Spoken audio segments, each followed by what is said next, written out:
salaamaaleykum chers internautes salaamaaleykum yéen ñi safoo programme Senub TV senub.com ñi nga am mbégte ak kontante teew fi comme ni ñu fi teewee nag vacances lañ nekk et ku wax vacances wax ne joueurs yi dañuy ñëw vacances fii au Sénégal tey ñu am daal l'honneur et le privilège de recevoir un champion d'Afrique pas comme les autres c'est un champion d'Afrique qui a été meilleur buteur des éliminatoires de champion d'Afrique bokk na si meilleur buteur des Sénégalais avec l'équipe nationale du Sénégal war ngeen définir borom mbëkk yi borom triplé yi en éliminatoire Sénégal Botswana ay Sénégal Mozambique ay Sénégal Zimbabwe ay ñett la lay may te ñetti corner yëpp lay dóor moo Karamboj macha allah tey j'ai l'immense plaisir de recevoir monsieur Famara Diédhiou El Phénoménal.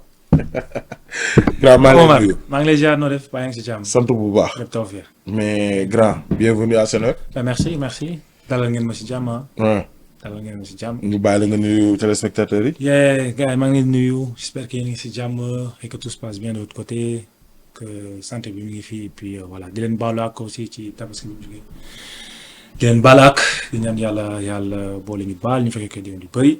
yàlla xewal yu bëri saawaan baawaan gudd fan wér gu yaram. Famara Diédhiou na koy passé say vacances. bon dalu je pense que bu ñu ñëwee fii nii le plus important c'est de retrouver la famille nekk ak xarit yi saafonte ak gars yi et puis voilà je me dis que 10 jours yi bon moi je coupe tout du ma def daal et après je reprends petit à petit quoi. waaw da ngay ñëw coupe tout en tout cas Famara bokk yow yaay tu es en mode sortir avec les amis dem boîte dem resto taxawaalu aller à Saly. Ou bien t'es casanière avec la famille pour en profiter le maximum. Non mais un peu de tout moi tey boo toogee daanaka 11 mois bitim réew boo ñëwee fii nii foog nga gisante gars yi foog nga sàmmante ak ñoom. donc bépp activité boo xam ne mën nga ko def nekk ak sa gars yi nekk ak say xarit xam nga avec la famille tout donc koy def donc un peu de tout dinaa génn dinaa profiter et voilà passer du temps avec tout le monde xam nga jëlaat beneen énergie benn suuf bu bees balaa plaisir. bu baax. Famara ak football. c'est une longue histoire. loolu depuis xale la. mais Famara yow c'est que li grave mooy ñu bëri dañ ne joué nga championnat Sénégal ñi ne joué woo championnat Sénégal léegi dañuy ñëw si parcours Famara Diédhiou. Famara il est issu d'une famille de footballeurs. wala booy Sicap la bu bëgg football di football. famille footballeur non. booy Sicap la dëkk Sicap ñëpp xamee ma fa. Sacré-Cœur laa defee lépp sama cursus lépp falaa ko defee minime ba senior nawetaan bi mu fay jógee di dem extérieur. nawetaan jógee nawetaan. joué naa nawetaan. nekk na ay Sacré-Cœur. ay Sacré-Cœur. nekk naa fa meilleur buteur. c'est une évidence. nekk naa fa meilleur buteur et puis voilà mais bon après j'ai commencé petit très petit je me rappelle bien. boobu Liberté 6 terrain si baat bi noonu. mooy deux waaye fi ñu nekk nii foofu yëpp ay terrain la woon. donc je me rappelle am na benn jour maa ngi sama frère yi mu nekkoon ci benn école de foot boobu noonu boobu daaw moo ko yoroon. début foofu la doon entraîner. léegi ñu doon entraîner et tout après ma ñëw laaj ko pourquoi pas ma bokk après bon ci la ma mis dans le banc boobu daaw moom mu njëkk lancé. Bouba Daaw moom mu njëkk lancé après y a eu Petit Mohamed Touré ñun Petit Shintok lañ ko doon woowee moom tamit il a beaucoup fait pour moi tey yàlla jëlee ko fii amiin il m'a beaucoup aidé kan bi fekk ko fii et puis voilà quoi y a aussi Eumeu Sow tamit moom Ndar la dëkk moom tamit dañoo récupérer gars yi fii di xam nga ñuy entraîner tout quoi donc y a pas mal de gens qui m'ont aidé et puis voilà foot bi moom c'était le foot ou rien quoi. joué nga championnat Sénégal. non joué nga championnat Sénégal. léegi comment tu as basculé parce que da nga jógee Sacré-Cœur après dem voyage amoon ay test. c'est ça en fait j'avais deux amis ñaari copains Mara ak Ibou genre ils avaient trouvé un agent ci internet bi lañ doon waxtaan te kooku moo nekk sama agent ba léegi. non ba léegi là ça. loolu war naa pour niveau ëpp na 10 ans. non ça fait 15 ans. waaye 15 ans. depuis le début. donc ñu wax ñoom ñaar ñu wax et tout mu ne ko ñëwal fii am na ay jours et tout moom mi doon soog am licence am il connaissait rien il avait jamais vu l'Afrique mosu si xam dara xamul Sénégal et puis voilà mu ñëw ñu gis ñu def ay tests et voilà de là on a organisé 2 matchs bu nekk mu def aussi 2 buts et après il a dit bon lii dañ koy yóbbu donc man maa njëkk.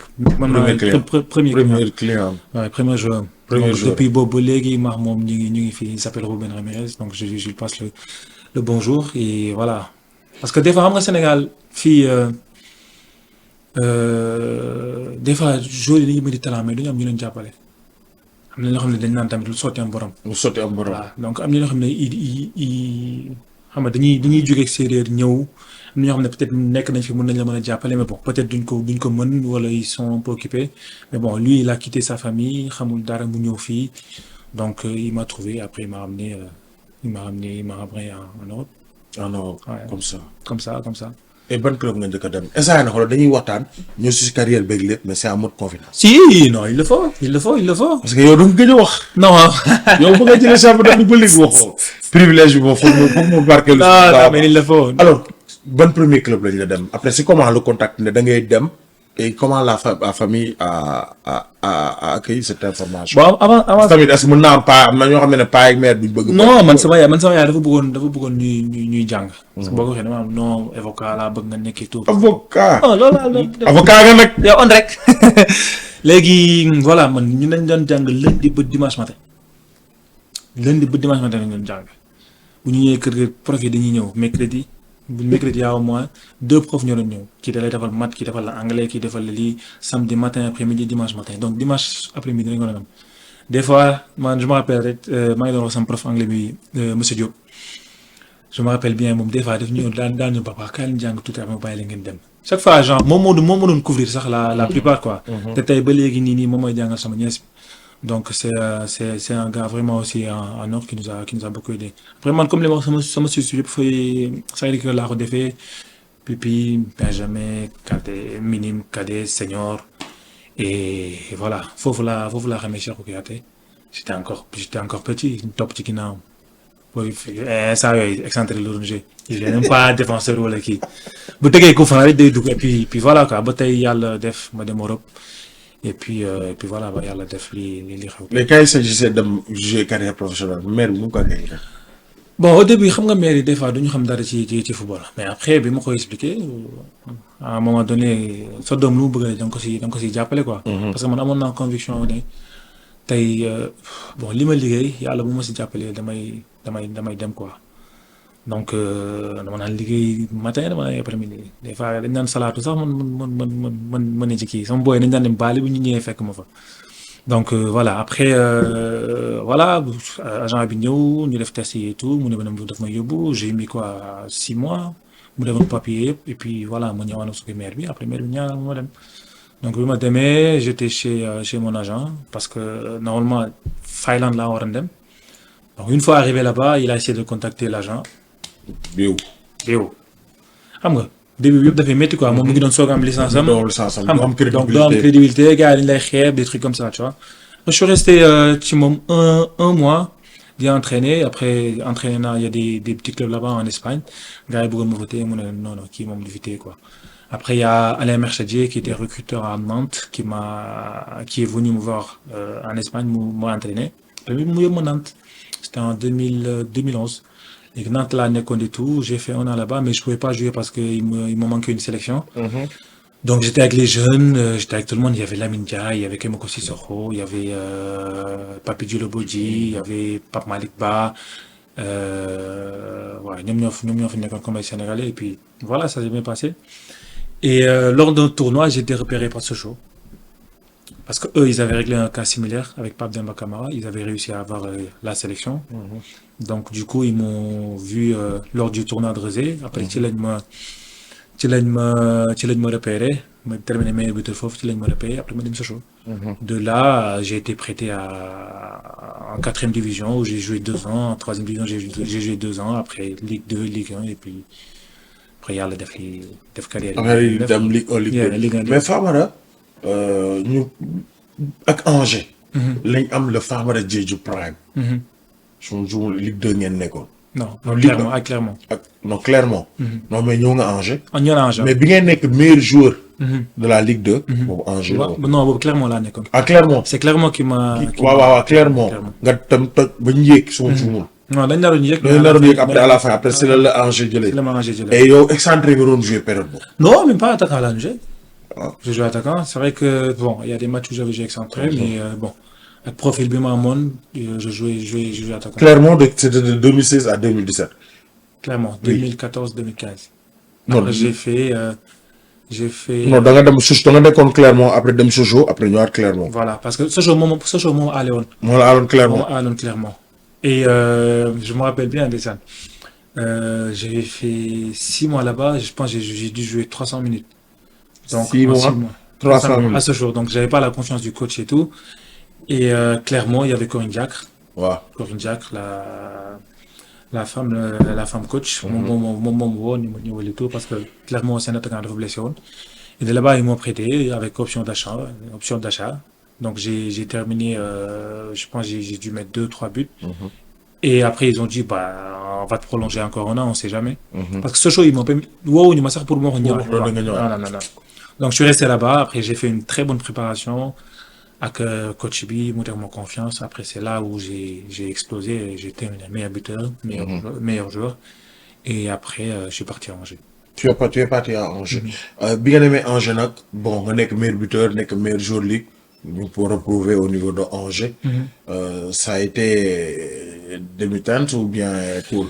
Bah, Parce que tamit il y avait trop d'attentes. Oui, il y avait trop d'attentes. Il y avait trop Avec le d'attentes. titre de meilleur joueur de Ligue 2. Si, donc on attendait une confirmation Si. avec Angers. Bah, au début, oui, ça allait. Avec comme Cheikh Ndoye. Voilà, c'est ça. Il y avait Cheikh Ndoye, il y avait Carl Togé Kambi, il y avait Nicolas Pépé, il y avait Ismaël. Il y avait pas mal de joueurs. Donc, c'est vrai qu'attente, ils mettaient au nœud. Et puis, voilà, on est allé jusqu'en finale de Coupe de France. Bignou perdait contre PSG. Il y avait aussi Issa Sissoko. Donc, attente, ils mettaient au nœud. Mais bon, après, on a fait une saison, ça va, c'était tranquille. J'avais signé 4 ans, du coup, j'ai fait 1 an. Et là, je suis parti à Bristol. Ouais. Avec un transfert de 6 millions d'euros. 6 millions d'euros, c'est ça. En 2018. C'est ça. Et c'était cool. Première année, Bristol. Madame Holford Bristol, c'était tamit fofu moy lol. Non, Bristol, je peux dire que c'est ma ville. Je peux même dire c'est mon. Non, man, da ngay gissat des fois si say réseau ngay demat fofu. Non, mais c'est normal parce que bon, en plus, il fallait une judo, donc c'est un peu normal. Ils m'ont accueilli, ils m'ont aimé, et puis voilà, même bi ma signé Cardiff aussi. Am na ñoo xam ne mere nañu, mais xam ne quoi qu'il arrive, bah, nous on t'aimera toujours, tu vois. Donc je suis parti à Bristol. Tu as fait 4 ans là-bas. J'ai fait 4 ans là-bas. 4 ans à Bristol. Ouais, 4 ans. 4 bonnes années. T'es musuma dépassé un an club. Donc, je me rappelle bien, bi may signé Bristol, je ne connaissais pas, hein, mais moi, je voulais dugg rek Angleterre. Parce que je savais que mun naa wane sama bopp. Football anglais bi, genre, ça me. Ça te kick and rush. Voilà, moi, lol. Tu es un beau pivot. Voilà. Un très bon pivot qui sait bien manier là. Donc, je me rappelle bien, son premier match, mon double, c'est mon deuxième match contre Birmingham, j'ai fait un bon match. Et après, j'ai commencé, il m'a fallu 1 mois pour me mettre en route. Et puis, moi, commencé à dire confiance, je la gagne. Je me suis blessé 3 mois. Loolu si beneen chapitre bi la. Ouais. Parce que Famara Diédhiou ak les blessures tamit dafa mel ni histoire d'amour la. mais nañ yeggali parcours bi rek après ñu ñëw foofu. ba dugaat après nga jógee foofu dem Turquie. Al-Nassr ñëwaat Grenada. demaat Al-Nassr ñëwaat Grenada. Pourquoi c'est aller-retour? Non, en fait, dañuy bind loolu rek mais bi ma jógee Bristol à la fin de mon contrat dama signé à l'Agna. J'ai fait la première année. J'ai terminé meilleur buteur du club. La deuxième année, c'est le Farioli ñëw. Farioli ñëw bu mu ñëwee ne ma genre qu'il avait pas besoin de moi quoi. Donc du coup c'était un peu compliqué, il fallait gérer et tout. Et après tu l'as blessé. Après ma ñëw après ma dem Coupe du Monde. Puis ma ñëwee lañ ma prêté Granada avec option d'achat. Des deux. Après ci lañ yéeg après ma signé foofu. nga signé foofu nekk Granada encore di def ay statistiques yu baax. Voilà. di fàttali ne Famara Diédhiou fu mu dem nag bu fa nekkul meilleur buteur booy nekk deuxième meilleur buteur club bi nga dem encore Cardiff. Après delluwaat Granada. Ouais, Cardiff c'était un prêt de 6 mois parce que bon à Granada à un moment donné je pense qu'il parlait beaucoup plus du salaire que de la prestation. Voilà, que de la prestation. Donc c'était ça et il me fallait une porte de sortie. T'es Cardiff avec Bristol d'équipement là et ils s'aiment pas donc du coup j'avais pas le choix et ça m'a famille foofu lañ nekkoon donc du coup je suis parti à Cardiff pour 6 mois. dem nga Cardiff pour 6 mois après mu jeex nga ñëwaat Grenada nga enchaîné Coupe d'Afrique. 2021. et année boobu sax si lañ leen sacré champion Coupe d'Afrique. mais après Coupe d'Afrique bi sans club. pendant 1 an. c'était un peu dur. Bon, du moins en club pendant 1 an, mais après Coupe du Monde, j'ai plus joué comme avant. Voilà. J'ai plus joué comme avant, quoi. Donc, il m'a fallu un peu de temps pour remettre la machine en route. Donc, après, j'ai résilié mon contrat à Granada. Après, tu l'as dire le Clermont. Tu l'as dire le Clermont. Et pourquoi le choix de Clermont? Parce que c'est la maison. Parce que ren bi ngay signé Clermont jaaxaloon na ñu bëri. Oui. Pourquoi? C'était pas un pari risqué. Famara Diédhiou parce que je rappelle que ni foo jaar boo nekkul meilleur buteur club bi yaa nekk deuxième meilleur buteur club bi. mais par rapport ak ce talent nga ne xaaral ma delluwaat Clermont. da nga dellu foo jugee. Non, dellu foo xam la rek. Dellu foo xam la peut-être parce que bon mooy li mu la wax après Coupe du Monde bi mënuma woon enchaîner parce que peut-être confiance beeg yooyu noonu moo fi nekk loolu par rapport ak coach yi. Donc après sama résiliation Granada en fait il fallait que ma dem fee dafa xam ne da ngay jouer. parce que man le plus important mooy. tu joues quoi qu'il arrive boo fa bëlul mën a wane sa bopp. donc loolu choix boobu noonu ak projet bi ñu ma tegal bon après il y avait Henri Saivet il y avait pas mal de Sénégalais qui sont Mori Diaw, Ousmane Diop, Massamba, Baïla Diallo. Donc voilà, je me suis dit tey bu ma demee Clermont peut-être je vais me refaire une santé. Donc loolu kese la woon. Et nga commencé Clermont et ça va permettre de faire la transition avant ñu ñëw sa carrière avec l'équipe nationale. nga signé Clermont, tu commences à jouer. Boum. Bonjour blessure. Ouais, non, c'est vrai que boobu. Famara les blessures. Non, après Coupe du Monde, mais avant non. Avant. Ah mais après Coupe du Monde là, Coupe du Monde, ouais. Mais après Clermont bi muy signé en fait, ils avaient besoin d'un attaquant. Et mënuñu woon xaar. Donc du coup, je suis venu sans préparation. Et dañ ma enchaîné quoi. Dañ ma enchaîné. Donc du coup, j'ai fait 4-5 bons matchs et après j'ai chuté. T'as chuté. Pubalgie, t'as chuté presque 20 matchs. Ouais. Pubalgie, adducteur, ma ñëwaat forcé, mollet. Mais bon après j'ai pris le temps de me refaire une santé parce que boo xoolee sax fin de saison bi laa gën a nekk en forme que début match bi. Et mais li koy war li prouvé na fin de saison bi nga gën a nekk en période fin de saison 5 derniers matchs avec Clermont 5 buts. C'est-à-dire attaquant lañ soxla mais yow fi nga ñëwee moo baax pour Clermont. Oui. Et t'as enchaîné presque 6 ou bien 7 derniers matchs voire même 9 derniers matchs. Avec Clermont mais prime. Oui. Donc, de même qu'en remplaçant quand titulaire. te boo xoolee 3 yi nga remplacé mais 5 derniers yëpp titulaire. et t'as ton but. Non. Toujours. Machallah. Ah non, il le faut. Mais après c'était normal hein, comme ni ma la wax ne tey jour boo ñëwee boo deful préparation bu baax mun na la topp ci saison bi yëpp. Après j'ai eu le temps de waxtaan ak ñoom. Je sais comment gérer parce que c'est vrai que cette année on a vécu une saison où. Après rek fou. Laisse tomber. On a enchaîné 13 matchs sans. On a eu des blessures. On a au moins 40 blessures. Jour bu nekk blessé. C'est pas des blessures de. 2 semaines. 2 semaines. Non, c'est des blessures de 2 mois, 3 mois. Man blessé naa presque 3 mois. Henri Saivet blessé na ñëwaat blessé waat. Donc il y a des joueurs qui sont blessés. Ousmane Diop s'est blessé. En fait nu ñu gérer effectif bi dafa doy waar moo tax on a eu une saison très compliquée. Mais bon, à la fin, on s'est sauvé. Et c'était pas l'objectif principal, mais après l'autre monde est constable. Donc à la fin, on s'est sauvé. Ouf de soulagement et voilà. Comme ce mot qui est venu. Et ce Famara qui a marqué le but qui a permis à Clermont, parce que 2-0 l'autre, à la 78e minute, un bon centre, encore la tête de Famara et le stade est en évolution. Non, mais je pense que c'est mon point fort. Ouais. J'aime bien. Ouais. J'aime bien marquer de la. Ça m'a encore rappelé, mais que même en équipe nationale, am na match fu muy xatee. yaakaar booy da ngeen naan excentré wu doon leen ñu ay coup franc. wala ay corner. yu Cheikh Ndoye rek. mettez en l'air rek. maa ngi lay nuyu sama grand. mais grand bu ñu xoolee parcours bi. macha allah. mais gisoo ne avec le titre de Angers da ngay Angers meilleur buteur ak meilleur buteur ak. meilleur joueur au niveau de Clermont maa ngi naan Angers te Clermont là au niveau de Clermont là tout le monde était dit il va avoir une ascension fulgurante c'est le début d'une carrière prometteur. Mais Non, il n'y a pas de mais. Moi, après la Coupe du Monde, non, moi, est-ce que c'est les blessures qui ont faussé? Bonne explication, non, d'abord. mais après, c'est la confiance et tout. Confiance du coach B, c'est tout. Parce que je pense qu'après, les mois de Turquie, j'étais bien. La première année, j'étais bien. Et Mais il faut que vous donne temps. Si, Je me rappelle, sa convocation à la Coupe du Monde, il y a un tour à Khadim voilà.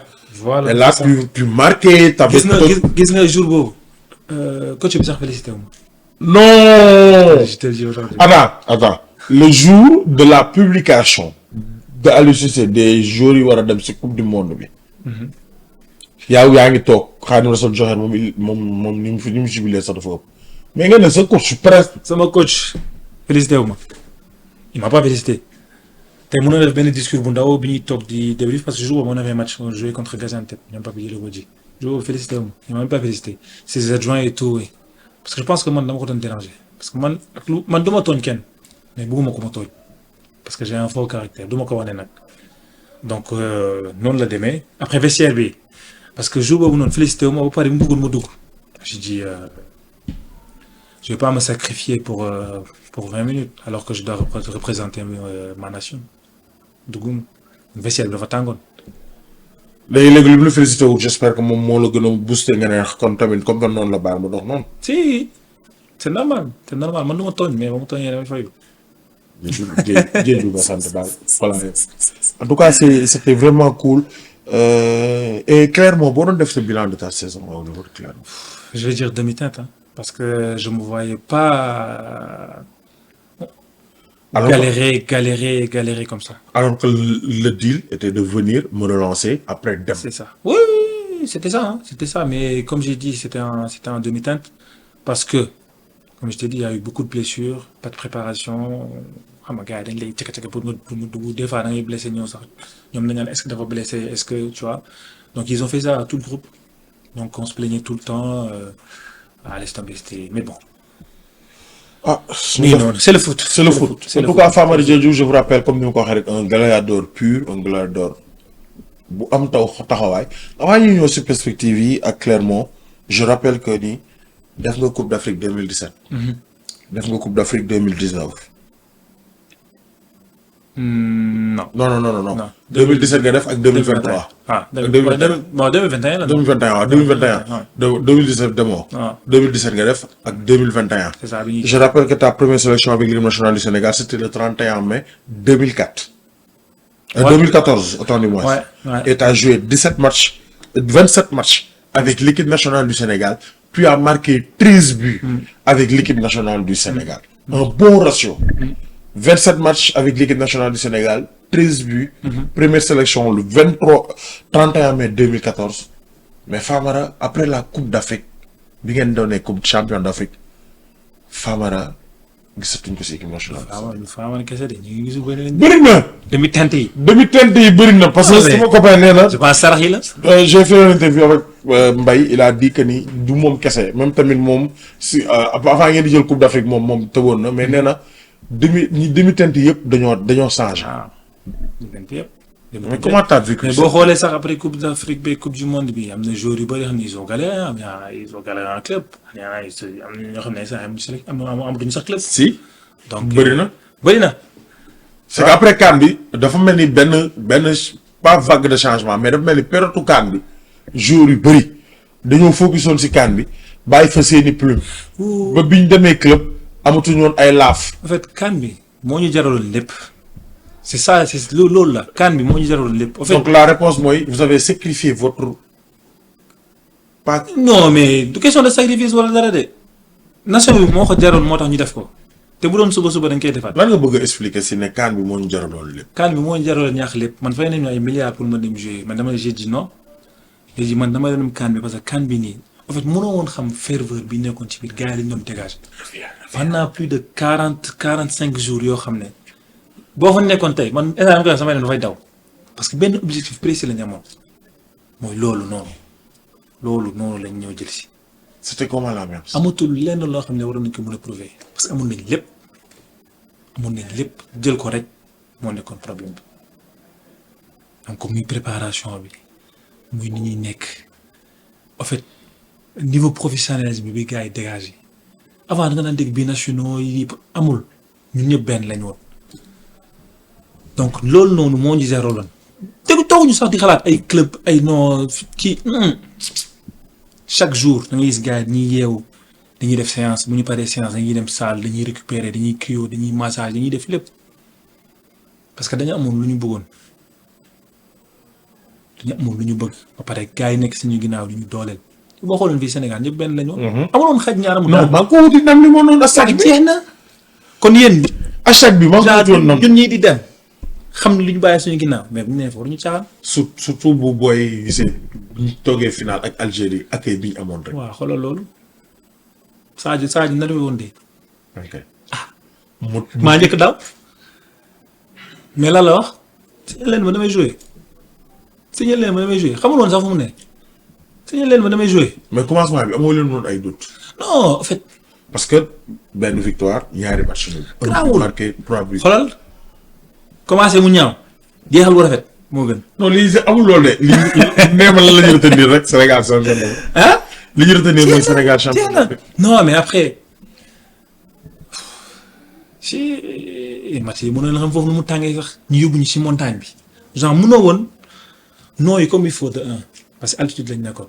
lan mooy altitude parce que ñu bëri dañ naan altitude mais comprendre lan mooy mais yow xanaa gisoo gars yi nekk fële pays Amérique du Sud ak yooyu. si.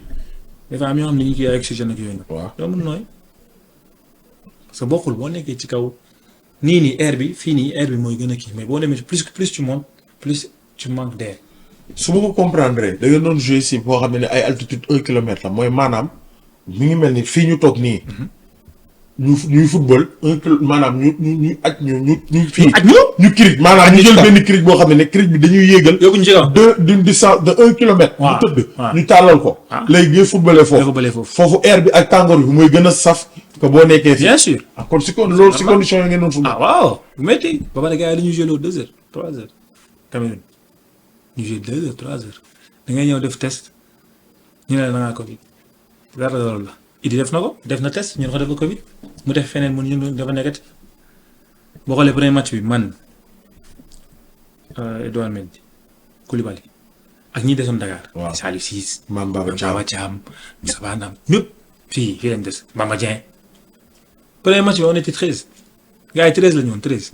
j'imagine ci 26 sax dañu doon naan ay caméraman ak ma ne la Papis moo doon joué latéral droit suñu caméraman t'imagines donc c'était difficile pour nga concentrer en plus moo ñu amuñu woon match on n'avait pas de match amuñu match ko amuñu woon dara mënoo woon entraîner mënoo woon def dara donc fallait nga ñam jawal ba pare nga ñëw terrain bi demeewul noonu il faut 1 heure pour dem ba foofu qualité terrain bi gazon bi demeewul noonu à la fin Sadio moo dugal ki deuxième match bi pare troisième match bi pare dañ lay joué loo ay heures yoo xam ne dañuy xam ne ñii nañu sonn boo xoolee yenn éliminatoire yi ñuy def sax bu ñuy dem ay Niger yooyu noonu 2 heures lañ lay joué parce que dañ naan nii fee lañ nekk. Sénégal Mozambique. yow bi ngay dugal sa 3 buts. ay 2 heures lañ lay joué ay 2 heures lañ lay joué ñun ñu waxee tey donc du coup début bi c'était difficile parce que amoon groupe bi mais ñu xamoon nañ ne tey ak lépp lu mënti xew nañ génn pël yi rek parce que bu ñu génnee pël yi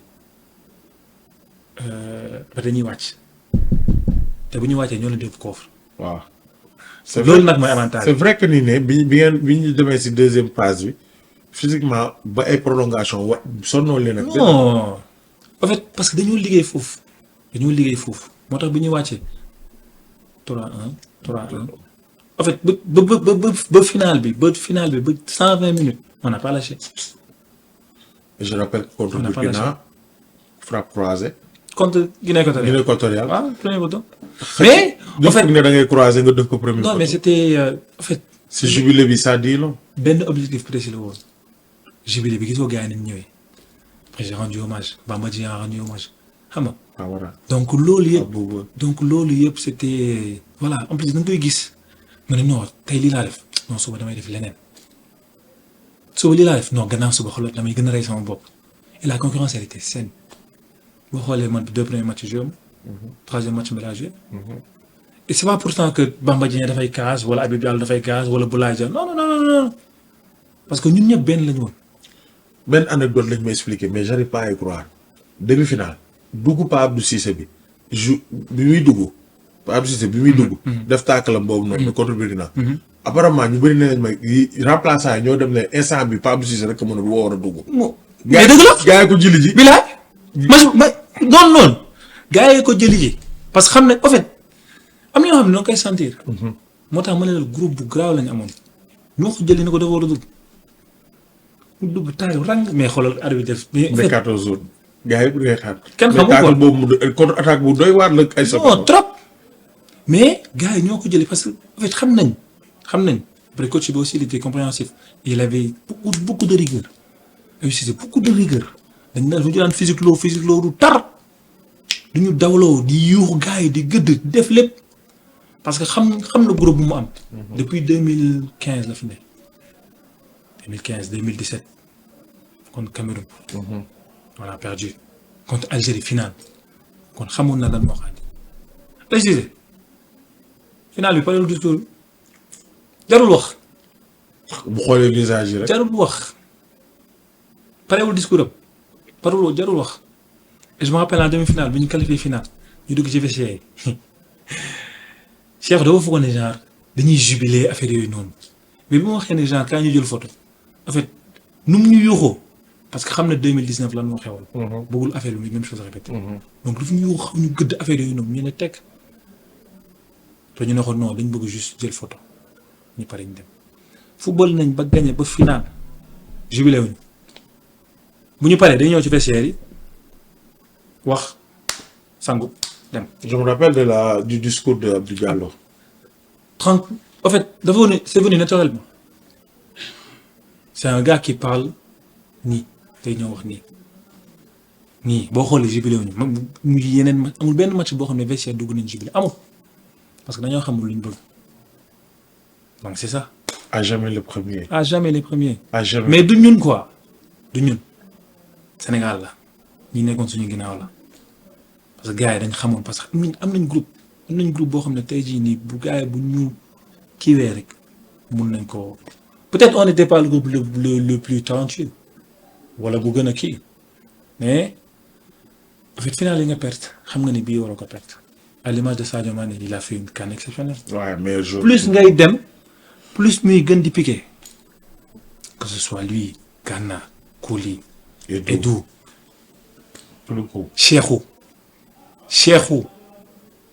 Cheikhou mu ñëw bi sax gars yi ne ko da koy mel ñetteel. Sofiaté Ngandam Saliou Ciss. Prime. Saliou Ciss. Nampalys ñëpp Prime Nampalys Pape Gueye Abdou Diallo en fait ñëpp ñi bokkoon groupe ñi bokkul ñëpp. non ñëpp dox. ñëpp. c'est-à-dire c'était une famille. non ma ne la 40 jours yoo xam ne ñun ñoo nekkoon ñoo doon def doon lépp. Famara ñu takkal ko médaille bi. champion d'Afrique. balaa te coupe bi xool ko bi nga xoolee coupe bi l'émotion. non lépp génn tout est sorti tout. c'est inexplicable. non mënoo ko expliquer parce que dafa nekkoon affaire boo xam ne da nga ko bëgg depuis xale yàlla ngay dund déception bu ne 2002 ñëw galvanisé la nga gën a bëgg football 2004 2006 rek ñu am benn disette bata 3 matchs 3 défaites 2015 je pense qualifié wuñ nga ñëw 2017 quart de finale nga ko waroon gagné 2019 tu perds en finale 2021 muy sa 3e finale après il y avait El Hadji Diouf Aliou Cissé Pape Thiaw Lamine Diatta Tony Silva ñoom joué nañ finale 2000 xam nañ lu ñu def boobu bëgguñu affaire boobu répété dañu wax tout le temps ne lii bala ko ñàkk yëpp mën ngeen ko regretter seen vie yëpp donc gars yi dañu doon pousse donc il fallait moo tax Sadio mu dugalee non bëggu moom lu dul nekk Sénégal dund ak gars yi. saa woowu doon. lu dul Sénégal dund ak gars yi affaire bi damay dugg ci net bi di xool réaction gars yi xam ne tey jii yow bokk nga ci ñoo xam ne Tu as rendu fier. tu as rendu fier à toute une nation, à tout un peuple. def nga loo xam ne tey am na des légendes bëggoon nañ ko amuñu ko mais des légendes yooyu ñoom ñoo tax football bi egg fii tey. Génn vestiaire ku wax nga ne ko non champion d'Afrique. waaw dégg nga gis nga fent boobu. Uh-huh. non mais c'était normal c'était une fierté nga ñëw fii gars yi dalal la gars yi aéroport 8 heures ñoo xam ne fa lañ fanaan ba bi ñuy ñëw 16 heures 17 heures gars yi toog ak ñun topp ak ñun toog aéroport ba palais. mais 8 heures de temps tamit ngeen nekk ko si bus. mais am ngay besoin primaire. mais daf ñu ko jaral daf ñu mais c'était bien parce que en fait lii la quoi. pour yow maa ngi ko wuti ndam li moo taxoon ngeen jël si. ah non c'était normal ah boo xoolee town bi boo xoolee Dakar ñëpp benn lañu woon. et ñaañu daw mbëkkante sax laalante en fait gisoo leneen lu dul lii. loo doon yëg boo gisee. day image yi nga yor sa téléphone. ñu lay sa tey ta mère. waaye message yeeg. fierté bi waaw la fierté de. fierté de tout le sama monde. xarit la. billaay fierté bu amul fenn. mère bi nii nga gis ko xam nga mu fier ma solol ko médaille bi xam nga xarit yi fii xam nga gars yi di c'est incroyable. c'est incroyable. et man damay ñaan yàlla ñu donat loolu. amiin du doon comme premier bi. mënul nekk. mais il le faut parce que on a l'équipe pour. on a l'équipe pour. on a tout. mais en parlant de l'équipe pour. nee na après CAN bi kenn gisaatu la. nga ne ma sax nga may toog na ma du yow kese. ñi fa laisser des plumes daa bëri. mais noo dundee loolu. c'est-à-dire ton absence avec l'équipe nationale. Et je rappelle que tu as joué 27 matchs avec l'équipe nationale du Sénégal. Tu as marqué 13 buts. C'est un ratio presque d'un but tous les 2 matchs. Et tamit def nga ñetti triplé. mais bon après c'est le foot hein. C'est le foot moo demee noonu après CAN bi après coupe du monde bi c'est vrai que ñëwatuma sélection mais sama xel mi tout le temps te chaque fois dañuy waxtaan ba léegi nii ah dañuy waxtaan ak gars yi et avant da nga daan gis ñëw bokk après tamit da ngay gis que nga nekk fa nga ñàkk fa nekk sa xol en fait boo nekkul joueur boo football sax en fait supporter nga quoi. Et c'est ce qui est normal. C'est une famille. C'est une famille. Donc quoi qu'il arrive da ngay message gars yi da ngay waxtaan ak ñoom nga xam lu ñuy dund yow li nga doon dund saa yi moom lu ñuy dund donc tu vis avec. mos naa poser question bi Kalidou Koulibaly en conférence de presse ma ne ko l'équipe nationale de manière man approche sociétale bi ma am mooy c'est pas une équipe.